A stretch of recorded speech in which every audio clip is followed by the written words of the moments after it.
So in this KOHO Financial tutorial video, I am going to be showing you guys how to store cash in a savings account here on the KOHO Financial application. So once the KOHO app is opened up, go to the bottom right, press Explore.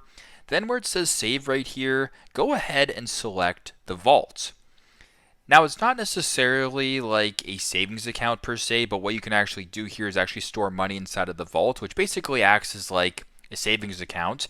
And you can actually earn interest while it's just sitting in this account. So lock up money, big or small, and store it for future needs and dreams. And currently for me, because of my plan, I'm earning 0.5%. So if you were to go ahead and press contribute right here, you can then select how much you have from your balance and put that into the vault. So if you wanted to put $50 in the vault, you type in 50, then press confirm. Then you can store that money in a so-called savings account or the vault here and have it earn interest while it's just sitting there. So pretty simple, pretty straightforward. That's how to store cash inside of a savings account on KOHO Financial. Thanks again for watching, and I hope this video helps.